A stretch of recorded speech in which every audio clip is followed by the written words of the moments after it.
राना साहब, आपसे मैं बात कर लूं। आज भी मरियम नवाज साहिबा ने जलसा किया, इतना बड़ा क्राउड, उसमें एसओपीज की पासदारी नहीं, लोगों ने मास्क नहीं पहना हुआ, तो ये अवाम के साथ ज्यादती नहीं है? जब कोरोना इतनी तेजी से फैल रहा है, हुकूमत ने कह दिया है कि जी बड़ी गैदरिंग्स पर पाबंदी है, आप लोग अभी भी अपनी मुहिम जारी रखे हुए हैं, इस्लामाबाद में मार्च करने का इंदिया दे रही है। वो हुकूमत ने गलत फैसला किया है और अब ये बात पूरी दुनिया में बिलअमूम और हमने बिलखसूस जो है ये तय कर ली है और हुकूमत इस बात के ऊपर कायम भी है कि निज़ाम ज़िंदगी को जो है अब कोरोना वबा की वजह से मुअत्तल नहीं किया जाएगा। और इस वक्त पूरा निज़ाम ज़िंदगी जो है वो पूरी तरह से जो है वो चल रहा है। हाँ, इसमें SOPs के ऊपर अमल होना चाहिए, ज़्यादा से ज़्यादा जो है अमल होना चाहिए। हुकूमत को इसको जो है वो फैसिलिटेट करना चाहिए। हुकूमत क्यों नहीं मास्क जो है वो मुफ्त लोगों में तकसीम करती, सैनिटाइज़र जो है वो मुफ्त तकसीम करती। ये अरबों रुपए के जो इन्होंने बाहर से जो है वो फंड्स लिए हैं वो कहाँ पे इस्तेमाल किए इन्होंने अपोजिशन को तो उनके इस्तेमाल की जो कमेटी है उसमें बैठाना जो है वो मुनासिब नहीं समझा।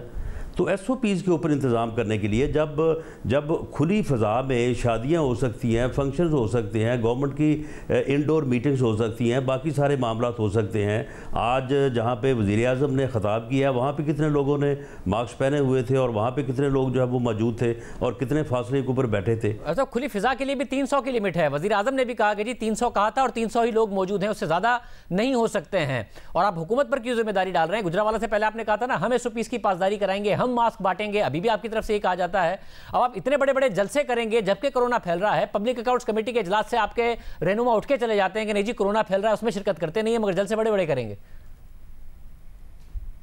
देखिए, इसमें लोगों की आगाही और लोगों का उस बारे में एक उनका रिस्पॉन्स जो है उसका भी एक बड़ा अमल दखल है। लेकिन हमने जो है वो आज ही लाहौर के जलसे की मीटिंग की है और हमने 5 लाख मास्क जो है उसका इंतज़ाम जो है वो हमने अपने ख़र्चे में फ़ंड्स में जो है वो डाला है। लेकिन मैं ये बात करता हूँ कि गवर्नमेंट क्यों नहीं ये काम करती? गवर्नमेंट को ये काम करना चाहिए। गवर्नमेंट ने पहले गवर्नमेंट का जो माफियाज़ हैं, जो इनकी ATMs, उन्होंने पहले थोड़े पैसे कमाए हैं। चीनी की डकैती में 400 अरब कमाया है, आटे की डकैती में लूट लिया है आवाम को। मगर साहब, अगर हुकूमत ने आपको रोका, जबरदस्ती रोका, सिंध में तो पीपल्स पार्टी की हुकूमत है, मगर पंजाब में, खैबर पख्तूनख्वा में अगर आपको रोकती है तो फिर आपका क्या लाएअमल होगा? क्योंकि इस्लामाबाद हाई कोर्ट ने, जो हॉल्स की तरफ से आज पटिशन थी कि इंडोर हॉल्स में शादी अलाउ की जाए हुकूमत के फैसले के खिलाफ, आज अदालत ने कहा कि हम हुकूमत के फैसले में मुदाखलत नहीं करेंगे, ये मुनासिब फैसला है। इतना तेजी से कोरोना फैल रहा है, अगर हुकूमत ने आप पर पाबंदी लगाई, आप अदालत गए तो वहां से भी आपको रिलीफ मिलने का चांस नहीं है, अब आप क्या करेंगे? शाहजेब, हम समझते हैं कि हुकूमत का ये इकदाम जो है ये बदनीति पर मबनी होगा।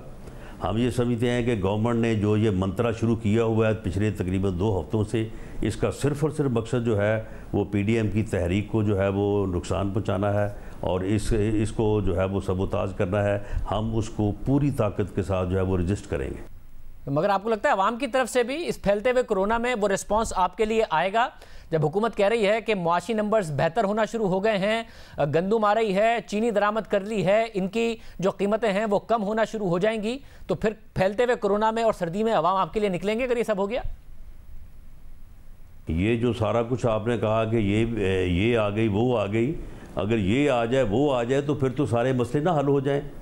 मामला ये है कि जिस आदमी को 30 रुपए किलो आटा जो है ना वो 80 रुपए किलो मिल रहा है, जिस आदमी को चीनी जो है ना वो 53 रुपए किलो की जो है वो 115 रुपए में मिल रही है, जिस आदमी को जो है ना हर सब्ज़ी जो है वो 10 गुना कीमत में मिल रही है, जिस आदमी को अपने बूढ़े माँ बाप की दवाई जो है ना वो 6 गुना कीमत में मिल रही है, वो मरने मारने को तैयार है। वो कोरोना से जो है ना उसे खौफ कम है, उसे इस भूख से खौफ जो है वो ज़्यादा है। जिसके बच्चों को जो है वो 2 वक्त की रोटी मिलनी मुश्किल है, जो अपने बच्चों की फ़ीस अदा नहीं कर सकता, जो महीने का बिल अदा नहीं कर सकता।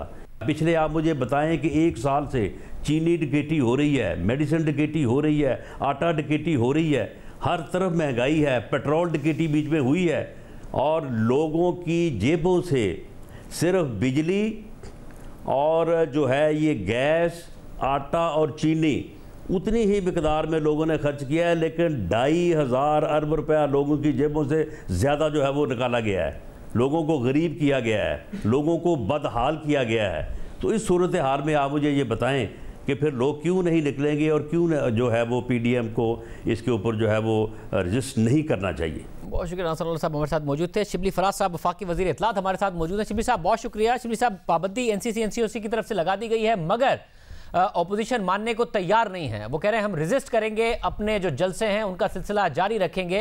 हुकूमत कैसे इन्फोर्स करेगी? क्या दफ़ा 144 लगाएंगे, ज़बरदस्ती मेक श्योर करेंगे कि जलसे ना हो, क्या करेंगे? देखें, पहली बात तो ये कि मैं ये कहूँगा कि अभी मैं थोड़ी सी गुफ्तगू मैंने सुनी, ये ज़हनी तौर पर माऊफ लोग हैं, ये वो बेरोज़गार लोग हैं जिनका के मकसद है सिर्फ मुल्क में अफरा तफरी फैलाना। जिन बातों का जिक्र ये कर रहे हैं वो सारे उसकी वजह ये खुद है। अब अगर हुकूमत चाहती है कि अगर लोगों को उनके रोज़गार को भी बचाया जाए और उनकी जान को भी बचाया जाए, जो स्ट्रेटजी हमने पहले की थी उसी पे हम अमल पैरा होंगे, जिसमें कि हर वो एक्टिविटी जो कि इकोनॉमिक एक्टिविटी हो वो अलाउड होगी, और जो एक्टिविटी जो कि इकोनॉमिक एक्टिविटी नहीं जनरेट करती उसमें पाबंदी होगी। क्योंकि देखें, हमारे हुकूमत की एक रिस्पॉन्सिबिलिटी होती है, उसके पास एक मैंडेट होता है और उसका काम है कि वो अपने अवाम की जान और माल की हिफाजत करे। तो साहब अब यकीनी कैसे बनाएंगे? अगर ये लोग नहीं मानेंगे तो आप क्या करेंगे? अगर ये लोग नहीं मानते और कहते हैं कि हम तो करेंगे। पहली बात तो ये कि हम इनको अवाम के सामने एक्सपोज करेंगे कि ये कर नहीं सकते हैं कि आपको इज्तिमाई खुदकुशी किस लिए, कि सिर्फ इनकी जो चोरी है उसको बचाने के लिए ये सारा नाटक रचा रहे हैं। ये कोई तरीका है? ये तो सारी दुनिया में, कोई पाकिस्तान में थोड़ी हो रहा है। आपके स्टेटिस्टिक्स जो भी बता रहे हैं जिसमें कि आपको पता है कि हर घर में, हर रिश्तेदार का, हर एक घर में एक बंदे को कोरोना हुआ है, अगर ज्यादा को नहीं हुआ, मेरे अपने भाई को हुआ है। तो ऐसी उसमें तो एक बिल्कुल एक लोगों को इज्तिमाई खुदकुशी पे मजबूर करना है, जिसकी इजाजत जाहिर है कि हम हुकूमत नहीं देगी। मगर साहब एक मसला यह है कि जब शादी हॉल्स पिटीशन लेके गए तो वहां पर इस्लामाबाद हाई कोर्ट ने भी ऑब्जर्वेशन दिया कि हुकूमत खुद जिम्मेदारी नहीं दिखा रही है। पहले आप लोगों ने जब ये गुजरावाला में जलसा करे थे आपने कहा कोरोना फैल रहा है, उसके बाद सवात में वजीर आजम ने जलसा किया, हाफिजाबाद में वजीर आजम ने जलसा किया, फिर आपकी काबीना ने फैसला किया कि अब हम नहीं करेंगे। मगर उसके बावजूद गिलगित बल्तिस्तान में आखिर तक आप लोगों ने कैंपेन की, जुल्फी बुखारी साहब, मुराद सईद साहब, गंडापुर साहब वहां पर मौजूद रहे, तो आप लोगों ने भी अपना पूरा किया है। उनको मना करते रहे मगर करते रहे, अदालत ने भी ऑब्जर्वेशन दिया। देखें शाहजेब, बात ये थी कि अगर हम गिलगित बल्तिस्तान में अगर कह देते कि जी ये आप एक्टिविटी नहीं कर सकते, तब भी हम मुरद इल्ज़ाम ठहराए जाते कि जी हम अपनी शायद हम इलेक्शन नहीं जीत पा रहे इसलिए हम ये डिलेइंग टैक्सेस कर रहे हैं। Fact of the matter is कि जी ये कोई सियासी बात है नहीं, ये एक फैक्चुअल बात है जिसमें कि हमने देखा है कि दुनिया के दीगर ममालिक में लॉकडाउन, मुकम्मल लॉकडाउन हो गए हैं और बाज़ जगहों पे कर्फ्यू भी लग गया है। ये कोई ऐसी चीज तो नहीं है। आप अस्पतालों का डेटा देखें, आप अगर आम ये सारे फैक्ट्स आप ठीक कह रहे हैं, ये सारा डेटा भी आप ठीक कह रहे हैं, इसमें कोई शक नहीं है।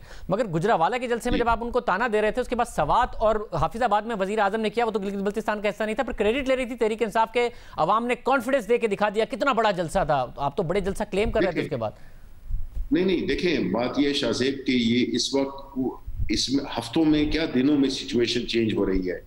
अभी जो रिसेंट हुआ है 2-4 दिन से, एक हफ्ते से जो सिचुएशन बढ़ी है, तो उससे हमने अपने इजलास में ये तय कर लिया था पिछले कैबिनेट इजलास में कि हम अपना रशाकई का जलसा, जो कि हमारा खैबर पख्तूनख्वा, जो कि हमारा स्ट्रॉन्ग होल्ड है, मतलब है वो तो कोई इशू ही नहीं है हमारे लिए जलसा करना, हमने वो पोस्टपोन कर दिया। बावजूद हमारी जो लोकल लीडरशिप थी वो चाहते थे कि ये जलसा हो, लेकिन प्राइम मिनिस्टर ने कहा कि ये जलसा नहीं होगा, इसको पोस्टपोन कर दिया है। तो देखिए वक्त के साथ साथ हमारी जो डिसीजन है उसमें चेंज आ रही है, इसलिए कि जो फैक्ट्स फिगर सामने आ रहे हैं उसके मुताबिक हम हिकमत अमली अपनी तरतीब दे रहे हैं। और आपको मालूम है कि जो हिकमत अमली हमने पहली लहर में अपनाई, सारी दुनिया ने उसकी पजीराई की, सारी दुनिया ने उसकी तारीफ की। तो शिबली साहब अब क्या होगा?